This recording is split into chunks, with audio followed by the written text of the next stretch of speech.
Beautiful, beautiful people, beautiful people. I'm excited to have you guys back here. Welcome back to the ALG podcast. I got Cody on with us. Cody has been, I love social media. I love and hate social media so much because it can create such great relationships that you would never meet without it. And it can also put some information out there that is awful. It can make people hate each other for no reason. And so it is fascinating on that standpoint. But I wanted to really convey how cool it is that I've met Cody purely through Instagram. It seems to be the move that we've been doing. And Cody and I met a couple years ago, and just seeing his story, getting into nutrition, hearing his A to Z, I got really inspired by him, honestly. He was one of the first people that I reached out to when I was deciding I was going to do a bodybuilding show. And so he kind of gave me some different tips, tricks on that whole realm. But I really want to have Cody come on here and share some of his story because it is quite unique. And so with that being said, Cody, welcome to the podcast. Thanks for having me, guys. What's going on, everybody? My name is Cody Durakovic, Tampa native, born, raised. Getting started with my story, first and foremost, I want to say that life and the opportunity to live is absolutely fascinating. Life in itself is just such an awesome experience. And, I've adopted that type of mindset. I haven't always thought this way, but after some life events, I've learned from, certain lessons, and that's my story now, and I'm sticking to it. So isn't that cool? We can kind of make it to where we want it to be. Yeah, absolutely. Everything's a choice, right? If we have will, there's a way, right? Amen. I'll bring you guys back to childhood real quick. Growing up in Tampa, my parents had a construction business that was doing well, and playing Little League football in this town where my mom grew up, and my dad, had his business. We were connected to a lot of people in the community. I was bullied growing up, which I think most people at some point in time have experienced bullying, whether it's about their weight, their education, their skin color, their attitude, their look, whatever it may be, where they live. So I think a lot of people can get relate. Bullied for being too good looking. Like, how is that even crazy? Yeah, that wasn't me, but moving along here, I was very much like a family kid, due to what I experienced in the school system specifically. I didn't really want to connect with a lot of other kids when I was younger, kind of felt like the lone wolf. But things got, worse as my childhood, went on. I moved when I was about 7 to a new city, went to new schools, and then that's when things got tough for me. I went to a more affluent community with a better education system, and that was even harder for me. I struggled with my education. I couldn't read and write well, and that was such a struggle.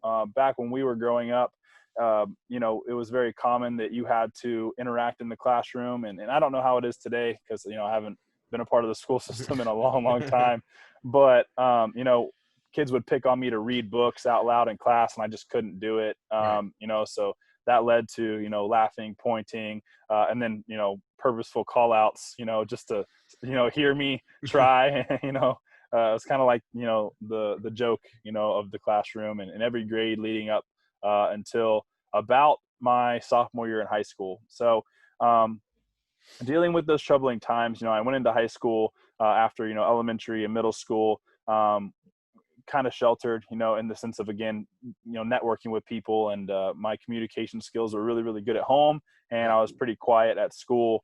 And, those things, burned inside. They really hurt me. The things that people would say about me, and I'll never forget, once I started to gain a little bit of power through sports, right? I played sports since I was 5 years old. Primarily football was my go-to sport. And I got really good to the point where, people close to me were like, Cody, you should pursue this. You could make something out of yourself in sports. So, I was listening to them, and around my sophomore year, growth spurts hit. I got big, I got strong. I got so big and so strong so fast from my freshman year to my sophomore year. I came back to school my sophomore year, and people were like, holy heck, who is this guy? He's changed immensely. His parents must be feeding him beaver tranquilizers, like all kinds of crazy stuff I would hear, And the truth is, it was just a lot of hard work, a lot of me being alone, working with my dad primarily, every day that we possibly could to work on this new dream, right? So I created this dream of playing, football in college. Well, when I gained a little bit of power that sophomore year in high school, the things that I dealt with growing up started to eat me up so bad inside. I began to rebel, right? So the people that I had grown up with in my town still was going to school with them. So now that I had power and I was becoming kind of a cool kid, which I had never been before, I started to treat people poorly. And this went on for about 2 years, my sophomore year, my junior year. And what I'm just intrigued. What's your definition of treating people poorly? What were you doing? oh man, I mean, I gotta know. The We way, talking the like way throwing kids in lockers because you're so big, yeah, or what were we actually, doing? that did happen several times. I'd put kids in trash cans. I would stick up for people that I loved, at school that also got picked on. So if I saw somebody getting picked on, I don't care if I knew him or not. The person that was being picked on, I was going to protect, and the person doing the picking was going to get some type of consequence. Right. So, yeah, I mean, throwing people in the lockers. I hate to say it, but I'm a changed man. Don't do stuff like that anymore. Scaring people was something I was good at. I was intimidating at the time. And as, I went along throughout my high school years, I got bigger and stronger and more popular. And, by the time I was a junior and ending my junior year of high school, that's kind of like what I was known as, like the bully. And just, a lot of things in my life have been very sudden, especially when it comes down to choices of mine. I make a choice and I just go for it. Right. I don't like do much thinking. And that's kind of why I was rebelling, right? It was like, well, this person hurt me. I'm going to do something to them to, kind of repay them for the pain that they put on me. In reality, now I understand that I was really self-inflicting the pain because I chose to accept those people's words and actions as harm to myself, where I could have just kind of laughed it off and been like, you know what, I'm greater than this. I'm going to be the bigger person. But big life lesson for me, and as far as how I am today and how I treat people, was realizing that the person I was throughout, high school, with the popularity, the strength, and the power, was not who I really was. Right. I was definitely, I was becoming somebody that I was not. And I recognize that. But, kind of too late for me in high school. I was at this time, at the end of my junior year in high school, known as the bully. Like, don't mess with that guy. He's probably going to mess you up. Yeah. So And, before, I don't mean to cut you off, Cody, but yeah. before you became the bully, when you were getting bullied, what were some of the things besides education that you were being picked on for? Were you heavy growing up? Like, what was kind of what was your background? What was going on there? So I wasn't heavy. I was kind of your average little long-haired skateboarder kid, Right. back in the late 90s, early 2000s. And most of the time it was my education. My Gotcha. parents were successful. So, even whenever, I'll just say my parents, did well for themselves. And whenever you are, let's say you're pretty or you're wealthy or whatever, you have some things more than others do, people will pick on you for that as well. Of course. So, growing up, even though people didn't really know what was going on, behind the house or in the house, and I was dealing with things that were going on with my family, I would get crap about my family, where we lived, things that my parents had or whatever it was, and those Right. things are out of my control. I also got picked on for sports. No matter how good you may be or how good others may think you are, there's also people out there that think you suck. Mhm. There's pro athletes out there getting paid millions and millions of dollars a year who have, hate Instagram pages and Right. hate pages and groups out there that like just give them a bunch of crap. And I was young and I didn't know how to deal with that stuff at the time. So again, there was a lot. I think that most people do go through these things though, right? Whether it's sports, their looks, again, where they're living, if they have single parents or whatever it may be, it might not be them specifically, but getting bullied is something a lot of people can relate to. And I think that most people go through it in Definitely. some form or another, right? Mhm. So kind of like anything and everything, the most like heart-wrenching for me was the education part, because like I wasn't I didn't think I was stupid, Right. but being called like stupid, dumb, retarded all the time, Oh whatever yeah. name was thrown at me, um, it, it hurts. And whenever you're hurt, you're not functioning at full capacity. So then things in your life do kind of start to lack. And, when you're young, especially, you don't really know how to deal with these things in life. And at the time, um, I didn't really have anybody to reach out to. Yes, my mom and dad were great. I loved them to death, but Mm-hmm. they weren't the people at the time that I felt like I could go to. I had done Right. that in the past, but there became a point where like my pride was too much to where like I could ask people for help. And now on the flip side, I'm the type of person that's like, ask me anything. Like I want to be that person for everybody else. Like Right. make sure you ask, because Uh-huh. if you don't ask, you can't receive anything. Right. Right. So, kind of getting back to, that time in high school where I realized I was, becoming somebody I am not, I decided to change. I said, you know what? I'm going to stop. I'm going to stop rebelling on people. I'm going to start treating everybody extremely nice. And it was this really fast transition for me, but obviously a really slow transition for everybody else. It Right. was like, whoa, who's this new Cody? Like, who's this guy that's now smiling at me and waving at me and asking if I'm okay? And, like, we're not used to this, which I got more hate for, well, Right. you've been mean to us all this time. So I just started explaining myself. Look, hey, I apologize. I'm sorry. I know sorry doesn't always, have the cure for everybody, but I would say, look, the truth is, what I was doing to you was done to me at one point, Mm-hmm. and I was rebelling. And I hope you can forgive me. If not, that's okay. But if you ever need me for anything, I want you to know that I am not who you see me as.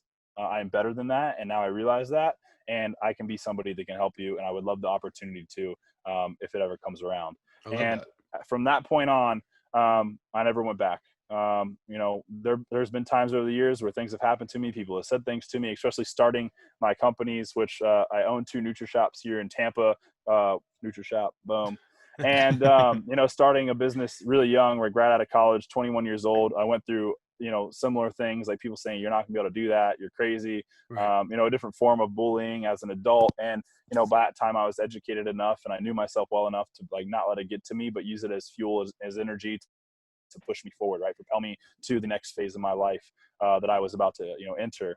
But fast forward to my senior year. By halfway through my senior year, I developed better relationships with people and understood how important it is to have this support system that believes in you, that Right. sees well in you. But the majority saw me as the new improved me that I was.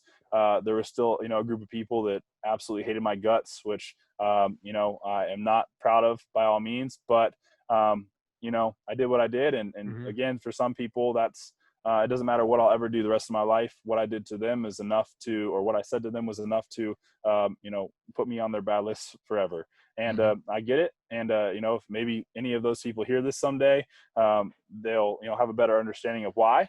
Mm-hmm. But like I said, around halfway through my senior year, the college dream of playing Division I football, became my reality. Recruiters coming to see me practice and play, getting letters from colleges, talking to college coaches, and it was crazy, but it made me realize that I wasn't the person again. It gave me reassurance. I wasn't the person again people told me I was my whole life. I was me. I was unique. I had the ability to do things that a lot of people wanted to do, and I needed to be a role model for other people. So Right. no longer just doing things for me anymore. I'm now doing things because I want other people to believe that they can, and I want other people to believe that they can go through the same changes that I made. So to let people know out there, some of these athletes that may listen to this in the future or here soon. When I entered high school, I was 135 pounds. I was 5'4", and by the time I graduated high school, I was 6'2" and 230 pounds. God damn. So a lot of growth physically, but also mentally. Right. In those years, it was definitely more physical growth than mental growth. It wasn't Right. until I got into college and surrounded by a completely new demographic of people. It was like I wasn't even in my hometown anymore. I'm on the University of South Florida's campus in the locker room with all these other guys from all these different places.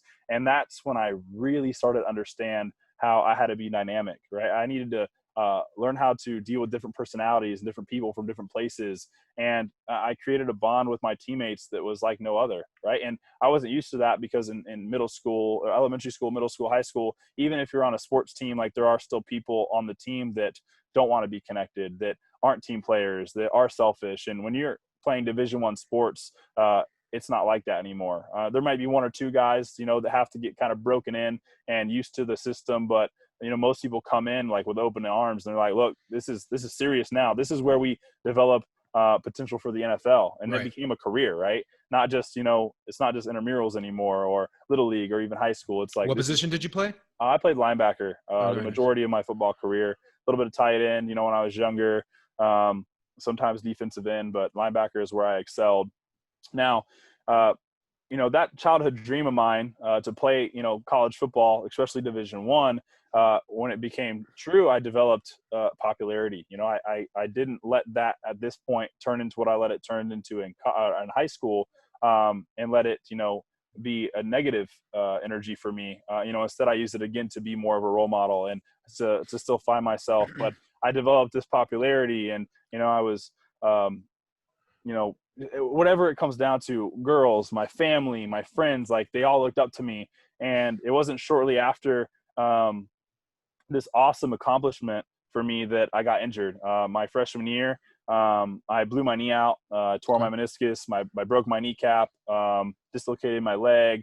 It was a very serious injury. A bunch of other things tore in there as well. Had reconstructive knee surgery, came back. They didn't boot me, thankfully, which does happen a lot of times when you get injured in college. Oh, true. And How long were you on the shelf for? I was out. How long was I out? Yeah. I was out for a year and 3 months, I believe. Wow, that's a long time like for that. college sports. Yeah. 14 months, I believe, 13 Yeah. or 14 months. So, that definitely put me into an uncomfortable place where Right. I felt like my dream had been crushed, but, fought. That's where more personal development happened. And I said, you know what? I can get through this. I can come back. There was also some doubts, right? I was doubtful if I would be able to play the same again. And to be completely honest, I did never play the same again, but I did give my best. I gave my best energy. I let this, show other people that they can deal with adversity and come back, and still, pursue their dream or accomplish goals. And I came back my sophomore and junior year. I played a little bit, never played a ton because truthfully, like I said, I never played the same again. My skill was still awesome, but mentally I went through this battle where my knee was fine, but I didn't think it was, right? So I kind of like tiptoed and, didn't half-ass anything, never did, never will. But I tell you what, just on one second, linebackers to me are the craziest people on the face of the earth. Yeah, we are. Like, I mean, you watch that position because you take the most hits, the hardest hits consistently throughout a game. Mm-hmm. And you watch like different linebackers, and you just know that they're just freaks. Oh yeah. Yeah. Now, how did you deal with that like mental hardship of being injured? Because I know for me, I do professional wrestling. I tore my meniscus.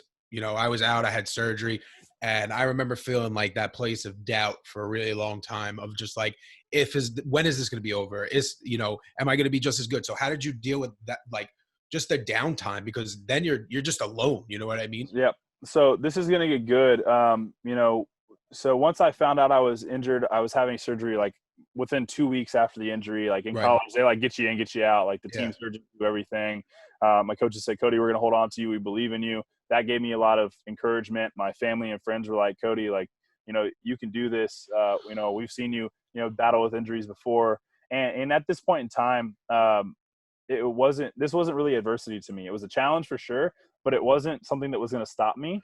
And this story is going to get good here in a minute, because there's a counter injury to this one that ended it all for me. So, I came back, I fought, I trained my ass off. I used this time to be in the gym as much as possible, to get in great shape, to build my strength everywhere else, to work out the other leg that wasn't injured, to help with recovery on the leg that was injured. And like I said, came back, played again. Even though I didn't play the same, I was still playing at a high level, right? So I had teammates that relied on me, whether it was just being on the practice team. Like there was parts of me like freshly getting back on the field where, I wasn't getting dressed for games. I would go to games, be on the sideline in my jersey and basketball shorts. But, that didn't faze me at the time. I was like, look, my teammates need me. I'm back. I'm in action. I'm going to get well again. And, Right. that kind of whittled away. And I came, past that and had the time of my life. We won some bowl games my freshman year and my junior year, where I got some awesome rings. And, that was a very prideful moment for me and my teammates. And going into my senior year, I started to deal with a back injury that I didn't really know was a back injury. I thought I was just dealing with some muscle spasms. And I just kept pushing. Right. And this time I was terrified that I was injured. So I was telling myself all the time I wasn't. And, for anybody out there who may be going through something similar, seek advice. Again, ask people questions. I should have asked our trainers and our doctors as soon as I started feeling, not 100%, what the issue was or if I could get checked out, but I didn't because I was terrified that it could potentially be another injury and that I had to be out more and I wouldn't be able to progress. And then the whole thought of, okay, well, now my dream is to play in the NFL. Like I can't let my dream be at risk anymore. Like I have to keep pushing. I have to give it everything. Well, long story short, it got to the point where I was getting extremely dizzy. My sleep was, being deprived, mood swings. I couldn't tie my shoes, just terrible back pains all the time. And my memory was also, like kind of sketchy at the time. I was like, what the heck is going on? So I was squatting one day with this back injury and felt something really uncomfortable. Not so much painful, just uncomfortable. And I was like, all right, this is it. Kind of waddled into the training room at the University of South Florida. And I said, hey, the guy's name was Steve Walls, our head trainer. I said, Steve, I need some help, man. Like there's something going on. He's like, what's crazy is like, we've noticed that you're not, so they noticed, they're watching all of us like hawks. They're invested in us. So I was like, yeah, I need to go, get some tests on MRIs, x-rays, whatever we got. And, after I got those tests done, my coaches sat me down and my trainers and said, Cody, this isn't good. And they told me what was wrong. I have something called degenerative disc syndrome. The disc in my L5 and S1 were just gone, like degenerated. My back was stated as that of a 65-year-old male when I was 20. So they said, you're going to have surgery. If you want it, you're going to have surgery in 2 weeks. And I was like, holy cow, this is crazy. And then to end it, they said, this is it for your football career. You're not going to be able to play sports anymore. And this is when I got into the lowest time of my life. And it was very traumatic for me because my whole life, I was kind of made fun of, put down, told I couldn't do it, even in sports. And I had made it to that point. And at that point in time, my whole childhood kind of flashed before me like, dang, like everything that people told me I couldn't do, like I really can't do, this is it for me. Right. And that steered me down a dark road, depression, just moody. It kind of took me back to where I was my sophomore and junior year of high school, where I became not pleasant to be around. I felt very vulnerable. I felt just troubled in many different ways. And I couldn't go to class anymore, so I couldn't interact with my peers. I wasn't seeing my teammates. I would sit at home. I would do work from my computer. And it was just a sad time for me. And I let my body go at that time. And the more I let my body go, the more I got mentally weak. And it got to a point where, I didn't really want to be alive. I didn't. I was like, what is life anymore? I don't have what I've worked for my entire life. So, there's no real point anymore. Right. And I dealt with that for about a year. And the doctors and the therapy I was going through, were definitely limiting me and my potential to grow outside of this dark place. And I gained a lot of body fat. I went from, 6'2", 250 pounds at this time, and very low body fat percentage to a very high body fat percentage, lost a ton of muscle, gained a lot of weight. And this was troubling for me, but I didn't really realize it because, fat doesn't just like come on overnight. Right. It was like a long period of time that I had kind of let my body slip. But what really made me realize that I had changed and what hurt me the most was that like friends that, acted like I was God when I was playing college football weren't around anymore. My communication and relationship with my dad and people in my family started to fade. And it's because like I felt like they didn't have a reason to speak to me the same way or as much, like there wasn't as much connection there, or potentially in my point of view, I didn't feel as loved because I wasn't playing sports anymore. So I went from like an all-time high to an all-time low in kind of a blink of an eye. And, that was a lot of the reason why, I went down that dark path. But the thing is, like I said earlier, I've always been the type to make a choice and to just run with it. And I caught myself slipping, 32% body fat, which is very unhealthy for a man, as you guys know, right? From the journeys that you've been through. I was eating a brownie and I was living with my parents, working dead end jobs, just trying to make, a little bit of money. Couldn't really do anything physical. So I was eating a brownie in my parents' kitchen one night when everybody else in the house is asleep, and I didn't have a shirt on. And as I'm about to take a bite of this brownie, I tilt my head down and I realized how big my gut was. And I literally said to myself, "What the fuck are you doing?" Right. Like, that was the words to myself. And at that point in time, I said, tomorrow when I wake up, I'm going to stop letting the doctors limit me to what I can do. I'm going to start doing something about this. I'm going to sign up at a gym. But I was terrified of getting back out in my hometown community and being seen. One, because like I wasn't playing football anymore. So I didn't feel like I could connect with people. Two, I was out of shape, so I didn't want people to see me. And so I signed up at an Anytime Fitness, and I started to just walk on the Stairmaster. I really couldn't lift weights at all. Putting pressure or strain on my abdomen or my back was just something that was terrifying to me. But I started to walk on the Stairmaster for 40 minutes to an hour, 6 to 7 days a week. And I did that for about a year. And I created an awesome transformation in my eyes. And once I got my body weight down to 193 pounds at my all-time low, I lost over 60 pounds, then people started to recognize me again. Wow, Cody, you've made some crazy changes. We've seen you on Facebook, because as time went on, I started to use social media as a platform to inspire others, right? Like, look, if you're going through something like I am, just know that, it's not the end, that you could do something about it. And then people started to reach out to me and say, hey, like, I've seen what you've done. Can you help me out? And, at first I started helping people out, just giving them advice. And at this time I wasn't educated, right? I didn't have any kind of credentials or education in fitness, health, wellness, nutrition, but just out of, pure will to help others, I just shared what I was doing for free with other people. And I helped people create some transformations, over a short period of time. And then people started to say, Cody, you can do this for a living. You can help people. And I was like, you know what? That's what I want to do.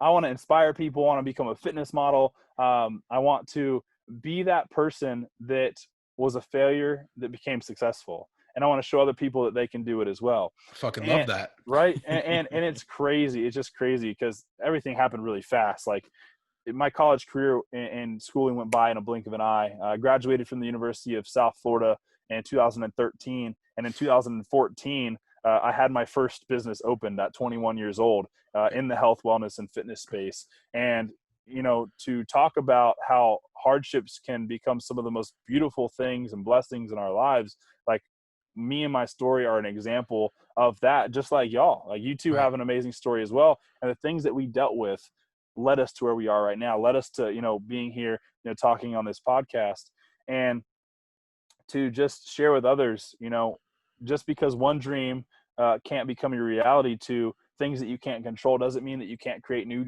goals, new dreams, and become successful in another way. I have a friend who spent 5 years in prison, like at an all-time low in his life. And now he's a multimillionaire, extremely successful, extremely sober, like living life like a legend, a true legend now. And at the hardest time in his life, he was able to overcome that and come out of it and create his own business and, just prosper from his lows. And that's kind of what we all have in common here. Right.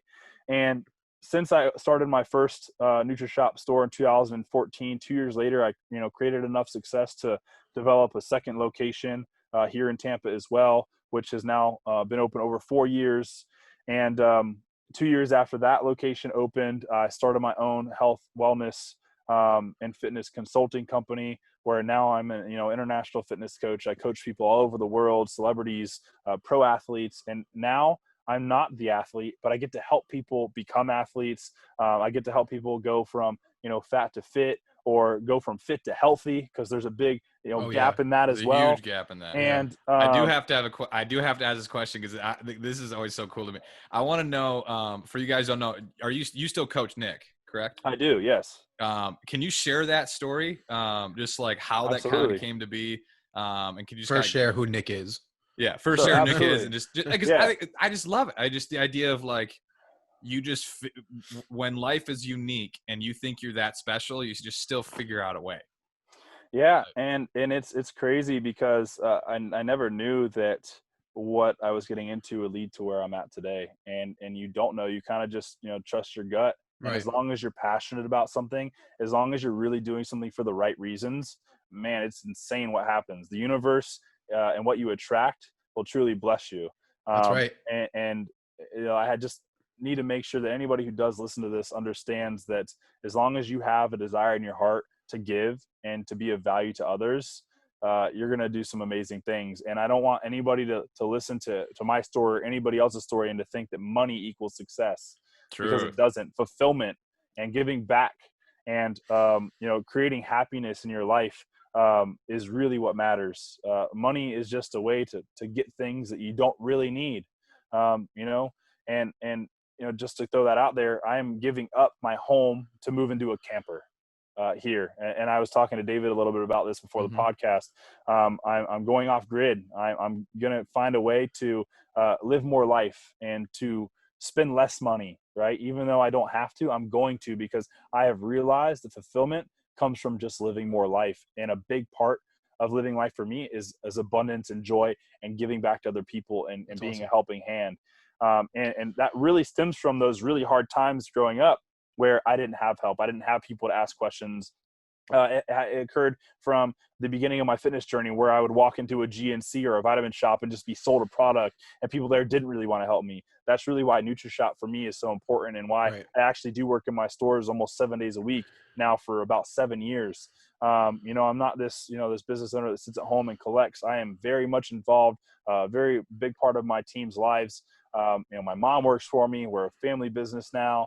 And, I just want people to take that with them if they listen to this and understand that, fulfillment, joy, and, your prosperity will really stem from the amount that you give back to the universe, because the universe gives us so much. And 100%. So quick question. I just would love to hear the story of how you met. I can't pronounce Nick's last name. What's Nick's last name? Yep. Say it again. Santanastasso. Yep. How did you meet him? And tell me like the backstory behind him, just like becoming his trainer. Yep. And who is Nick? So the only way I met him was, giving back to others. I got into a point in my career where I was giving back to so many people and helping so many people. I got invited to an event, a small personal event for a mutual friend that me and Nick had. Me and Nick had never met before, but I got to the event. I knew nobody there. But at this point, realizing how important networking was when I got there, I was meeting people, and I realized that everybody there at the event was talking and communicating. And I saw Nick when I got there, and he was in his wheelchair, kind of sitting off to the side. And I was like, man, I got to meet that guy. I knew nothing about him. I knew nothing about his Vines. He was famous on Vine. I knew nothing about, what he was doing currently. Didn't know his name. And after the event was over, I walked up to him and I was like, yo, what's going on, man? I'm Cody. I need to meet you. I just felt his energy, which was actually very different than it is now, modern day. But there was something special about him, regardless of his look. And if you guys don't know Nick was born with a very rare genetic, issue. He doesn't want people to call it a disorder, because he doesn't believe that he has a disorder. Right. He's gone through a lot of, adversity in his life, and he's created good out of it. So, introduced myself to him, and it kind of really didn't go anywhere. I like to say that at the time he didn't really blink an eye at me, and he shares this when he shares the story as well. He says the same thing.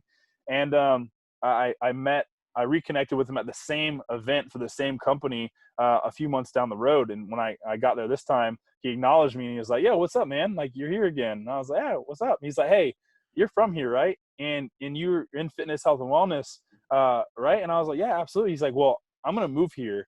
And when I move here, I'm going to do a bodybuilding competition. I'm trying to break into the bodybuilding industry and shake it, you know?" And I was like, "Okay, that's cool." And I didn't really hesitate much. I said, "Wait, when you move here, you let me know right before you move, and I'll start planning out my schedule so that me and you can train together." I said, "We'll set up your programming. You know, I'll coach you. I'll do whatever you need me to do. And don't worry about, you know, anything. I'm going to help you." And a couple weeks went by. He said, "Hey, I'm moving." So he moved down to Florida.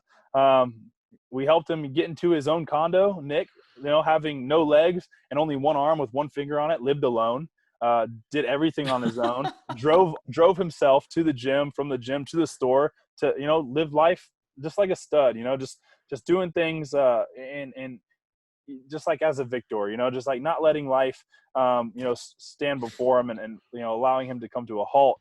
And we started our 12-week prep for his first bodybuilding show. And we trained together every single day. Most times I would work my 10 to 12 hour day. I'd get off. Nick would eat his food, you know, that we had planned out for him. And we would meet at the gym between like 11 and 12 at night. And we would train from 11 and 12 to, you know, about 1 or 2 in the morning.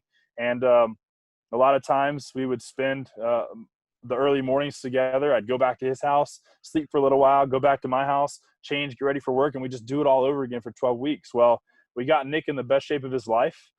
We trained him in a very unique way. I did manual resistance on him, where I applied my body pressure on his body for the full 12 weeks. And he went on stage and absolutely crushed it, beat some full-bodied guys, and was in just insane shape. And through that 12 weeks, we spent so much time together that we created a very unique bond. And me and Nick call each other our best friends, you know, mutually to this day. You know, I talked to him earlier today. I still coach him actively, you know, do his macros for him, make sure that he's dialed in and pursuing, you know, what he wants to pursue in life, which is to be fit and to be healthy and to eat correctly, to be able to get on stage and to stand in front of 15,000 people and to be able to impact them with this unique energy that he does have. And, you know, the relationship was definitely, you know, impactful for him going through this transition and the move and, you know, creating, you know, how was that for you? Bodybuilding debut. Well, for me, I'm intrigued. So like when you're in the midst of this and you're just having to figure out strategies to get him to work muscles he's probably never worked, or how to create these habits. And he's telling you he's going to do this. What was like some of the first things that he's like, were you just straight from the get-go like, let's do this? Or were you a little bit like, all right, how the fuck am I going to do this? Nope. Truthfully, I made a choice to do this for him, and I never thought about it. He came with the energy he needed to come with, the attitude he needed to come with. And throughout this whole 12-week prep, there was only one time where Nick told me he couldn't do something, and I freaked out on him. Like freaked. We were in the gym. What were you doing? And we were doing chest, and we were actually doing his depletion workout, where, you know all about that, right? So it was a week before his competition, and we're doing an extremely high volume workout where he does over 100 reps for each body part to deplete his body from all the carbs and to get him as tight as possible before he's going to hit the stage and carb up to kind of, you know, bring out all the definition of his body. And I was doing, you know, manual resistance on him, like leaning on him hard, and he was doing chest press. And we were like 50 reps through his chest exercise, and he was just struggling. It's middle of the summer. We're sweating. I'm sweating on him. It's just like this nightmare for both of us. I was also dieting, and at the same time, not to do a show, but I was doing it with him, so that everything that we're doing was in synergy, and, you know, that he didn't feel like he was alone. And he looks at me. He just like kind of stops. He gives up, and he says, like, "Oh, Cody, I can't do this." And I just went off. I was like, went off on him, and he, you know, later that day was like, "Dude, you scared me. Like, I thought you were gonna like hurt me." And he finished his set. He finished his exercise. He finished the workout. He didn't talk to me much, like, for a couple hours. Like, even though we were together, like, it was very quiet. It was kind of like one of those car rides after you get into a fight with your girlfriend or boyfriend or something. Literally. And you're just like, doo, doo, doo. But you know, that was the only time that anything like that ever happened. Besides that, he gave so much energy and effort to his prep, you know, from the get-go that you know, he solely created the results. I was just there to assist him, right? Right. And this gets into the period of time that no matter what you think your limits are, you really don't have any. Your limitations are really self-inflicted. And I got Nick's book title tattooed on my wrist. It says "Victim to Victor." And you know, after me and Nick built this relationship and we started to work together and impact even more people, and we've just built this energy in this team.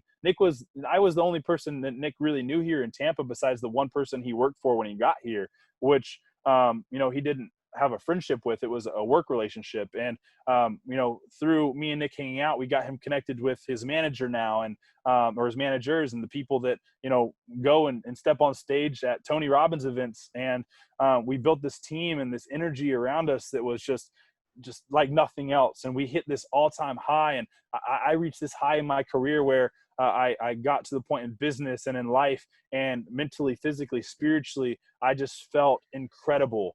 And then it was almost stripped from me again. Last June, I was a moron, and I was riding my motorcycle, and I was out for a ride on a Sunday afternoon, and I went down, and I hit a car head on around 60 miles an hour. And I was wearing gear, which saved my life, but I actually flew through the air, smacked the road, flew through a ditch, and I went straight through a barbed wire fence. And I hit one of the fence posts with my back. John, if you haven't seen the pictures, you have to go check them out. It's wild. And yeah, how you're alive blows my mind. It gives me the chills every time I think about it. I think we're going to put the pictures in this video. Go ahead. Keep going. Yeah, you can. And so I hit this post, the fence post, about halfway, you know, up my body on my back, and I snapped the post about 3 inches from the bottom, and I ended up in a cow pasture, standing up on my feet. And whenever I came to, you know, I didn't have that like life flash before me kind of thing. My adrenaline wasn't pumping. I was actually like really at peace. I took about 10 steps. I was breathing a little heavy, but I wasn't like out of it. I was super coherent. My clothes were really like ripped off of me. I was bleeding. And I immediately got up, you know, as far as I could to the car I ran into. And the first thing out of my mouth was, "Are you okay? Is your car okay?"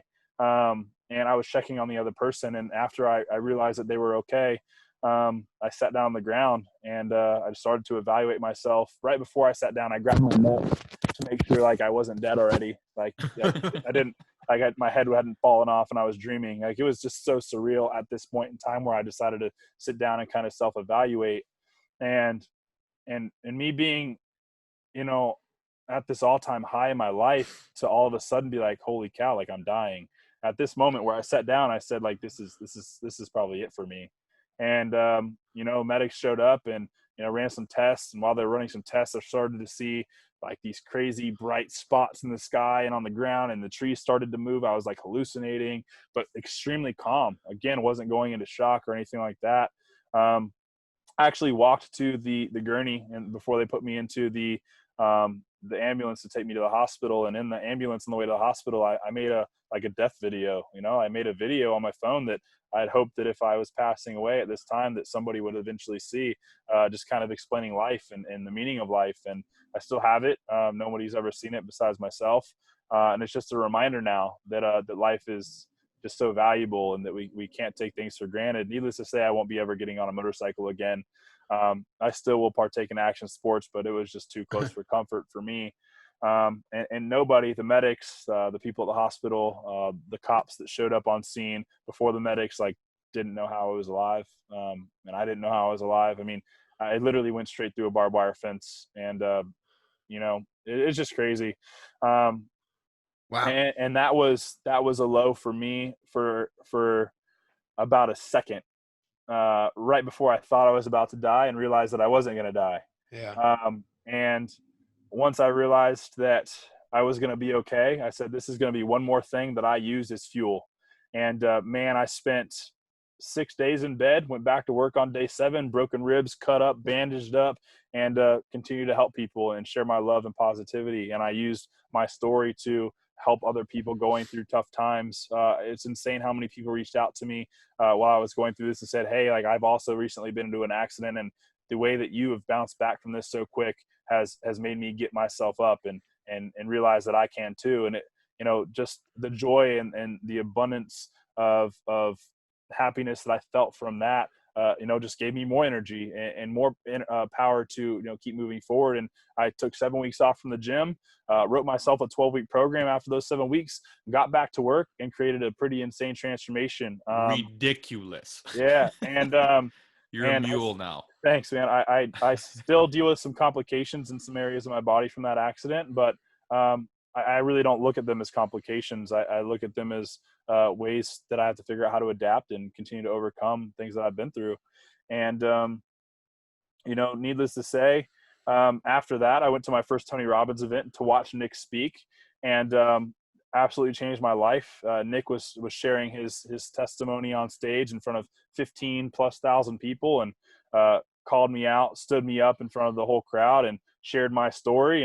And we had a really crazy moment where I held Nick up like the Lion King in front of these people, and they cheered, and it was the most incredible experience ever. And during that event, you know, it was just so much positive energy, and everybody in the room has, you know, the same type of, you know, fears or issues or trials and tribulations that they've gone through, and are trying to create success, that I no longer felt alone. You know, because again, a lot of times when you're a business owner, you're trying to pursue a dream or a passion or whatever it may be, you feel alone.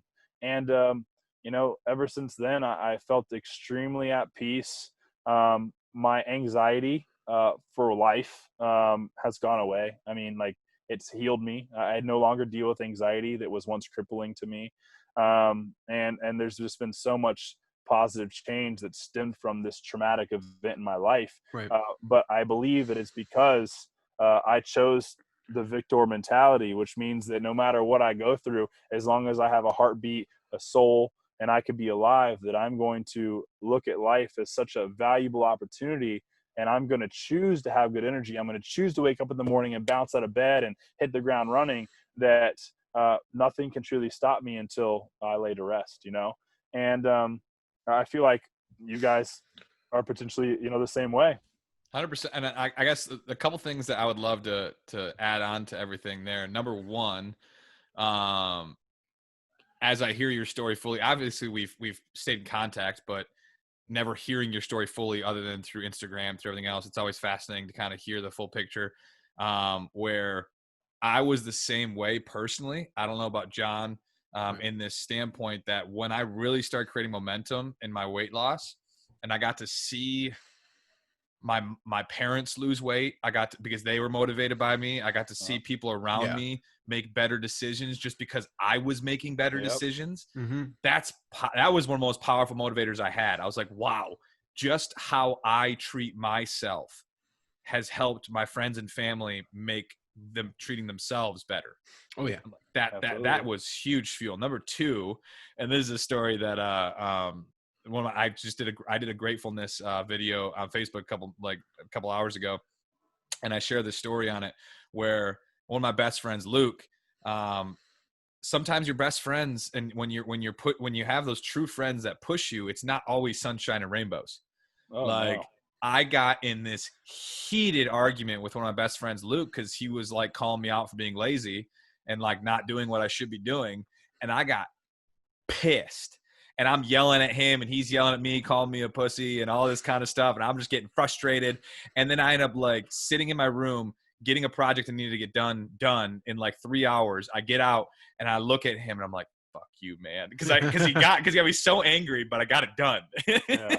That's kind of how it was whenever Nick stepped off stage at his bodybuilding show. And I was like, remember that time you told me you couldn't do it? And I got mad at you. It's because I believed in you and I knew you could. Right. And, you know, whenever you have some of those heated moments, it really pushes you. Right. I've had the same types of I was almost broke after I opened up my second store, I spent some money just unresponsibly. And, I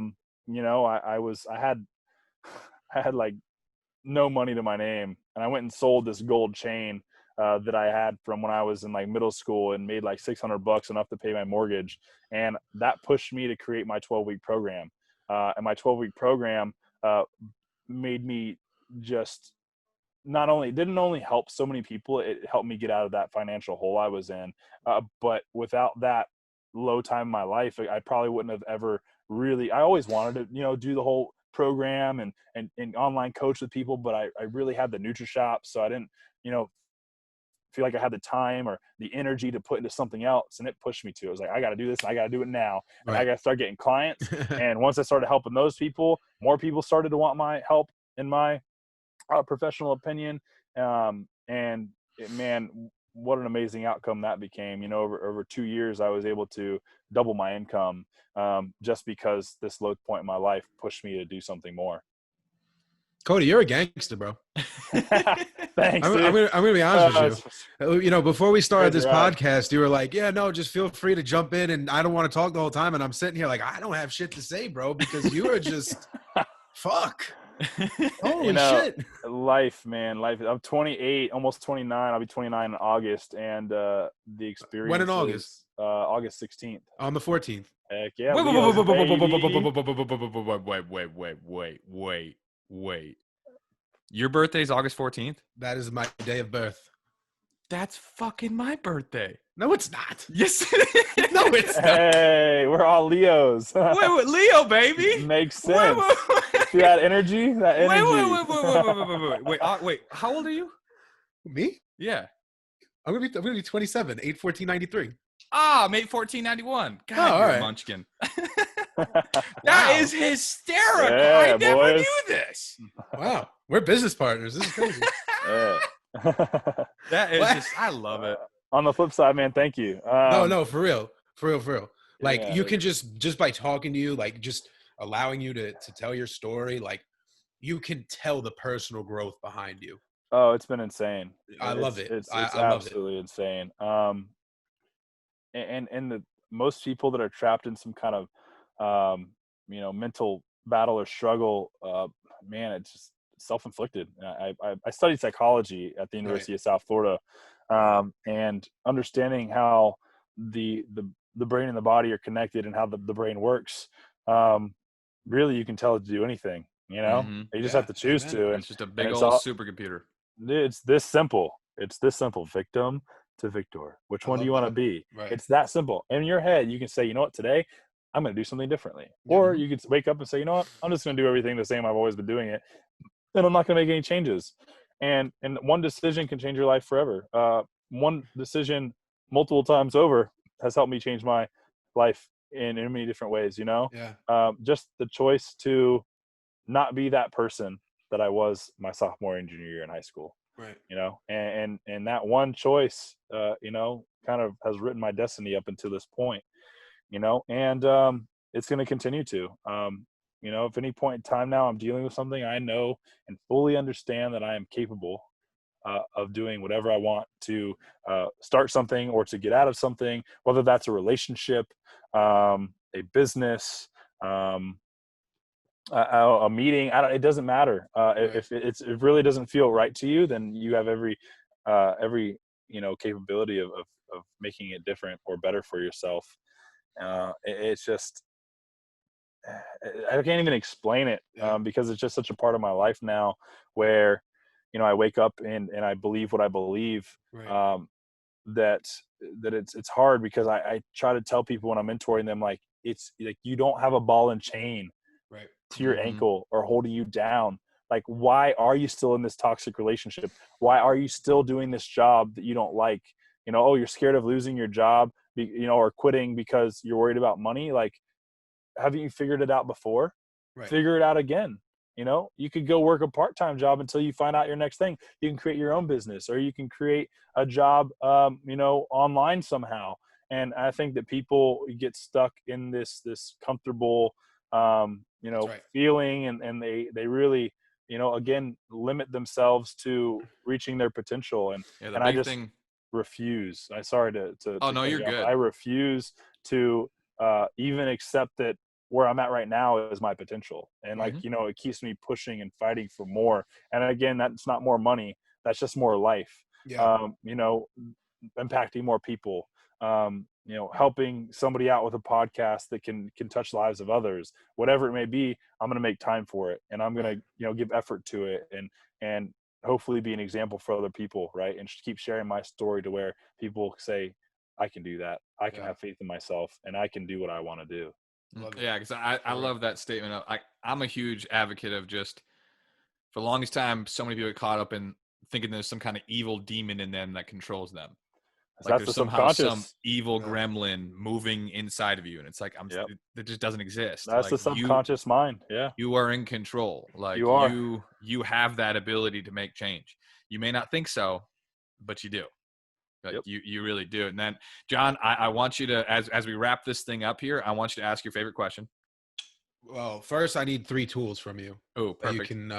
you can give back to the people listening before we get to my favorite question. Yeah. So like basically 3 tools, like 3 things that someone can tangibly, as they listen to this story, they listen to some different impacts. Like what are 3 things of tools that people can utilize to help make that next logical step in their life? Uh-oh. Uh-oh. Can you guys hear me? Hello, So hello. sorry, you guys Yeah, broke up a your little bit. Wi-Fi Yeah, is I can hear being you. crappy. Now we're good. That's okay. We're good? It So was me. Yeah, you're good. the three tools. Number one is to be physical in Right. some way, shape, or form every single day. Do something that makes you sweat and that releases the endorphins that you need to release in order to create more happiness in your life and a better connection with your mind and your body. Stop thinking that they're different. They're the same. They're part of one. The better you treat your body, the better your mind will function. The more you feed your soul and your mind, the better your body will respond. It all has to work, you know, synergistically. My second tool would be to put good nutrients in your body. At my all-time low, it was the time where I was eating the worst I'd ever eaten in my life. My body and my mind weren't functioning well because of the food I was putting in my body. And that didn't allow me to overcome some of the struggles as fast as I could have overcome them, because the chemical imbalances that are occurring in my body and in my brain were prohibiting me from becoming who I am today and who I am becoming in the future. And my third and final tool would be to give. It would be to give as much as you can, no matter how much you have. Give some more, and whenever you think you're done giving, keep giving. The more you give, the more you get back. This universe works in crazy ways, and at the times where I was selfish and didn't give were the times of my life that I never want to experience ever again. And the times where I was giving the most have been some of the best times in my life. And those are the 3 tools that I would tell anybody to start implementing on a daily basis. I love it. that, man. I love that. All right, so it's time for my favorite question of the podcast. Cody, if you could go back in time and talk to 12-year-old Cody before everything had went on in your life, back when you were being bullied, when you didn't know what was going on, what would you say to him right now? I would simply tell him that you are your unique person, and you are that person that can change the world. And you could be that person that impacts people and that can accomplish anything that you want and desire, as long as you believe in yourself. Um, Whenever I was dealing with, the bullying growing up, I had the hardest time believing in myself, because the things that I heard, are the things that I believed. And because of the things I heard, my belief to be great lacked. And, on the other side of that, once I realized that I didn't have a ball and chain to my ankle, it didn't matter what anybody said or anybody did. As long as I believed in what I wanted, who I could become, I could do it. And, believing is everything. It's cliche, but, if you can believe, you can achieve. Yep. And the mind, as long as you can believe with your heart and your soul and your mind, you can do it. I truly believe in it, because I'm proof. Results, deep knowledge, Science. baby. Hell yeah, bro. Yeah. Cody, you are probably the biggest gangster we've ever had on here. It's been a Thank pleasure talking to you. Can you tell us where we can find you online, how we can shop at your store, plug all your shit? Absolutely. If you guys do want to learn about supplements, I'm very education based when it comes down to this. Wanting to make sure you guys are taking or using support products that are right for you. No strings attached. Reach out to me on Instagram. It's Cody_Dura, Dura. On Facebook, it's just Cody Durakovic. If you type in Cody Dura, I'll probably pop up. Those are the two platforms I use the most. Feel free to reach out to me anytime. I'm on there all the time.